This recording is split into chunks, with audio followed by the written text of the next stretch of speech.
शाहरुख खान का वो डायलॉग तो आपको याद ही होगा, हम एक बार मरते हैं, एक बार जीते हैं और हमें प्यार भी एक ही बार होता है। प्यार का तो पता नहीं, लेकिन क्या सच में हम एक बार मरते हैं और एक बार जीते हैं? आपने भी अपनी नानी दादी से कई कहानियां सुनी होंगी पुनर्जन्म को लेकर, वो भी आपको कई लोगों की ऐसी स्टोरी सुनाती होंगी, लेकिन आपको बिलीव नहीं होता होगा। आपको लगता होगा कि आपको बचपन में वो प्यार से कहानियां सुनाती थी या कोई काल्पनिक कहानियां हैं। लेकिन आज मैं जो आपको कहानी सुनाने जा रही हूँ, ये कहानी काल्पनिक नहीं है बल्कि सच्चाई है। एक लड़की जिसका पुनर्जन्म हुआ था, जिसको अपने पहले की सारी बातें याद थी, कब उसकी शादी हुई, कब उसके बच्चे हुए, कब उसकी मौत हुई और कैसे उसके पति ने दूसरी शादी की। नमस्कार, मैं हूं समीक्षा दीक्षित और आपका स्वागत है सत्योदय मीडिया में। बात है 11 दिसंबर 1926 की, जब दिल्ली में एक बच्ची का जन्म होता है जिसका नाम शांति देवी होता है।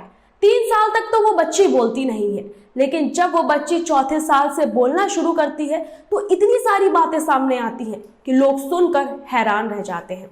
शांति देवी का जन्म 11 दिसंबर 1926 को हुआ था। इस बच्ची का नाम, जैसे कि मैंने बताया, शांति देवी होता है।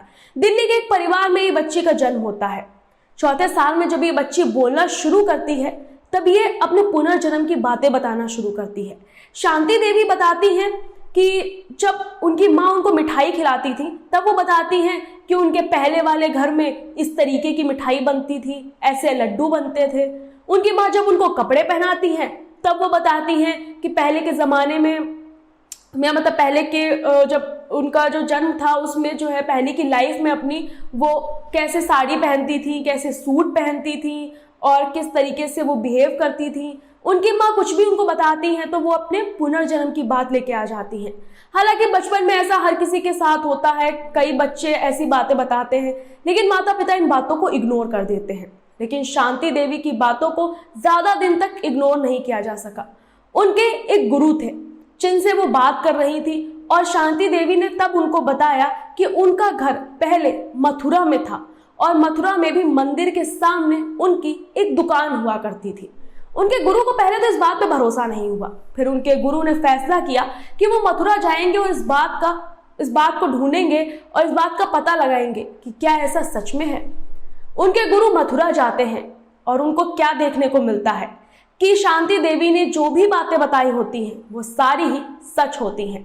शांति देवी बताती है कि मथुरा में ही उनके पहले जन्म के पति भी रहते हैं जिनका नाम केदारनाथ चौबे होता है। वैसे शांति देवी ये सब चीजें बताती हैं और साथ ही ये भी बताती हैं कि उनको पहले जो है चौबेआइन कहा जाता था, शांति देवी बताते हैं कि उनको पहले के अपने जो है जन्म में चौबेआइन कहा जाता था। इस तरीके की वो बातों का खुलासा करती हैं। जैसा कि मैंने आपको बताया कि उनके गुरुजी जाते हैं मथुरा और इन सभी चीजों का पता लगाते हैं कि क्या सच में शांति देवी का पुनर्जन्म हुआ है। उनको शांति देवी जो जो बातें बताती हैं वो सभी बातें उन गुरुजी को सच पता चलती हैं कि शांति देवी ने सब कुछ सच बताया है। उसके बाद वो गुरुजी उनके पति केदारनाथ चौबे और उनके बेटे को ढूंढते हैं, उनसे मिलते हैं, बात करते हैं और शांति देवी की सारी कहानी बताते हैं। उनके पति केदारनाथ भी इस बात से एग्री कर जाते हैं कि हाँ, ये बात तो सही है कि मेरी जो पहले पत्नी थी वो ऐसी ऐसी चीज़ें करती थी, उनको ये बीमारी थी, उनको ये सब पहनना पसंद था और इस कारणवश उनकी मौत हो गई थी। अब ये वक्त उस वक्त का होता है जब हमारा देश आज़ाद नहीं हुआ होता है। उस वक्त साइमन गो बैक के नारे लग रहे होते हैं। वक्त होता है करीब 1930-1935 का। ये खबर महात्मा गांधी के कानों में पड़ती है। महात्मा गांधी को ये स्टोरी काफ़ी इंटरेस्टिंग लगती है। उनको लगता है कि क्या सच में किसी का पुनर्जन्म हो सकता है। वो भी इस बात में इंटरेस्ट लेते हैं और उसके बाद 15 लोगों की एक कमेटी का गठन करते हैं और कहते हैं कि ये 15 लोगों की कमेटी जांच करे कि क्या सच में शांति देवी का पुनर्जन्म हुआ है। उसके पहले केदारनाथ गुरुजी के कहने पर शांति देवी से इधर मिलने आते हैं। शांति देवी उनको कई बातें बताती है अपने पुनर्जन्म की। फिर केदारनाथ को यकीन तो हो जाता है, लेकिन वो उनसे कुछ ऐसे सवाल पूछते हैं जो सिर्फ उनकी पहली पत्नी लुगड़ी देवी को पता होती है। शांति देवी का जो है पहला जब उनका जन्म हुआ था तो उसमें उनका नाम लुगड़ी देवी था।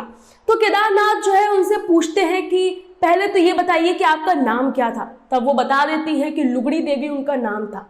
उसके बाद केदारनाथ पूछते हैं उनसे कि आपको अर्थराइटिस थी, पहले वाले जन्म में आपको अर्थराइटिस थी और जिसकी वजह से आपकी प्रेगनेंसी में बहुत दिक्कत हुई। तो बताइए कि आप प्रेग्नेंट कैसे हुई थी। तब शांति देवी उस वक्त अपने और केदारनाथ के पूरे इंटरकोर्स को एक्सप्लेन करती हैं और किस तरीके से उनका पहला बच्चा मर जाता है और दूसरे बच्चे को वो जन्म देती हैं, वो बच्चा तो बच जाता है लेकिन शांति देवी की मौत हो जाती है। ये सारी बातें वो केदारनाथ को बताती हैं और साथ ही वो एक ऐसा पॉइंट बोलती हैं जिसके बाद से केदारनाथ को यकीन हो जाता है कि ये उनकी पहली पत्नी लुगड़ी देवी ही है। वो बताती है कि मैंने आपसे वादा किया था और आपने भी मुझसे वादा किया था कि अगर मुझे कुछ हो जाएगा तो आप दूसरी शादी नहीं करेंगे, अगर आपको कुछ हो जाएगा तो मैं दूसरी शादी नहीं करूंगी। तब केदारनाथ को यकीन हो जाता है कि ये उनकी पहली पत्नी ही है। और उधर जब महात्मा गांधी, जैसे मैंने आपको बताया, जब वो ये स्टोरी सुन रहे होते हैं तो वो भी कमेटी का गठन कर देते हैं कि क्या सच में पुनर्जन्म होता है। उनको उस वक्त ये बात काफी इंटरेस्टिंग लगती है।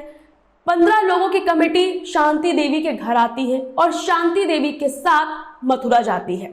मथुरा जब वो लोग पहुंचते हैं तो वहां पर उनसे पूछा जाता है कि आप हमको अपने घर का रास्ता बताइए। शांति देवी रास्ता बिल्कुल सही बताती हैं। वो उसी जगह सबको पहुंचा देती हैं जहां पर वो पहले रहा करती थी, मथुरा में। और जब सारे लोग वहां पर पहुंच जाते हैं तो उसके बाद वो कमेटी उनसे कुछ सवाल पूछती है। सबसे पहले तो कमेटी उनसे पूछती है कि आप यहाँ पर रहती कहाँ पर थी, आपका कमरा कौन सा है। शांति देवी वो सवाल का जवाब बिल्कुल सही देती हैं। उसके बाद वो कमेटी उनसे ऐसे सवाल पूछती है जो सिर्फ मथुरा की चौबे फैमिली में ही बोला जाता है। कुछ ऐसे शब्द वो बोलते हैं जो सिर्फ चौबे फैमिली में ही बोला जाता है। वो कोई लोकल लैंग्वेज नहीं थी, कोई कॉमन लैंग्वेज नहीं थी। तो वो जो 2 शब्द पूछती है उनका जवाब भी लुगड़ी देवी यानी कि शांति देवी देती हैं। तो मैं आपको बताती हूँ कौन से वो 2 शब्द थे जिनका जवाब शांति देवी सही सही देती हैं। पहला तो शब्द था जाजरू। जाजरू सिर्फ मथुरा की चौबे फैमिली में ही बोला जाता था। तो अब लुगड़ी देवी यानी कि शांति देवी बिल्कुल सही सही बता देती हैं कि जाजरू का मतलब होता है वॉशरूम, वो बता देती हैं। और उसके बाद उनसे पूछा जाता है कि कटोरा, कटोरा का मतलब क्या होता है, तब वो बता देती है कि कटोरा का मतलब होता है पराठा। इन दोनों चीजों के बारे में वो बता देती हैं जिसके बाद सभी लोग शॉक हो जाते हैं। इसके बाद भी कमेटी को यकीन नहीं आता है, कुछ शक रह जाता है। कमेटी उनसे पूछती है कुछ और भी आप बताइए। तब शांति देवी बताती हैं कि जहां पर वो रहती थी उस कमरे में एक बक्सा रखा है जिसके नीचे मरने से पहले उन्होंने कुछ पैसे रखे हुए थे। कमेटी जाती है, वो बक्सा हटाती है लेकिन उसको पैसे नहीं मिलते हैं उसके नीचे। तब केदारनाथ बताते हैं कि हाँ, यहाँ पर पैसे रखे हुए थे लेकिन जब उनकी वाइफ लुगड़ी देवी की मौत हो जाती है तब वो पैसे वहां से निकाल लेते हैं क्योंकि उनको कुछ जरूरत पड़ती है। इसके पहले एक और इंसिडेंट भी ऐसा हुआ होता है जो ये प्रूव करता है कि शांति देवी का पुनर्जन्म हुआ है और ये बातें बिल्कुल सच है। शांति देवी जब मथुरा आ रही होती हैं, वो ट्रेन से उतरती हैं, तब वहां पर उनको एक अनजान व्यक्ति दिखता है। वो उस अनजान व्यक्ति के पैर छूती हैं और उसको पहचान जाती हैं। वो अनजान व्यक्ति होता है उनका जेठ। उसके बाद जब वो अपने घर आती हैं तब अपने ससुर को भी पहचान जाती हैं, अपने बच्चे को भी पहचान जाती हैं जिसका नाम होता है नवनीत चौबे। इस तरीके से शांति देवी की बातें ना सिर्फ देश में बल्कि दुनिया में भी मशहूर होने लगती हैं। अब अलग अलग फिलोसफर्स अपनी फिलॉसफी लेके आते हैं, शांति देवी का इंटरव्यू लेते हैं, उनसे पूछते हैं। कई क्रिटिक्स जो है इस बात को सिरे से नकार देते हैं कि नहीं, कोई पुनर्जन्म नहीं होता, ये सभी बातें मनगढ़ंत कहानियां हैं। उनको काफी क्रिटिसिज्म भी झेलना पड़ता है अपनी सच्चाई बताने के लिए, लेकिन कई फिलोसफर उनकी बात पर यकीन करते हैं और आखिरी में ये प्रूव हो जाता है कि शांति देवी का पुनर्जन्म हुआ था और ये घटना बिल्कुल सच्ची है। शांति देवी का 61 साल की उम्र में निधन हो जाता है और शांति देवी कोई भी शादी नहीं करती हैं क्योंकि वो केदारनाथ को ही अपना पति मानती हैं और वो कहती हैं, जैसा कि उन्होंने वादा किया था केदारनाथ से, कि वो कभी भी शादी नहीं करेंगी दूसरी, और वो इस जन्म में भी अपनी इस बात को कायम रखेंगी और किसी से भी शादी नहीं करेंगी। शांति देवी का सफर 61 साल की उम्र में खत्म हो जाता है और ये स्टोरी ना सिर्फ देश में बल्कि दुनिया में इतनी ही चर्चित हो जाती है। आपको शांति देवी की ये स्टोरी कैसी लगी और क्या आप पुनर्जन्म में विश्वास करते हैं? हमें कमेंट करके जरूर बताइएगा। साथ ही ऐसी और भी दिलचस्प कहानियां हम आपके लिए सत्योदय मीडिया पर लेकर आते रहेंगे।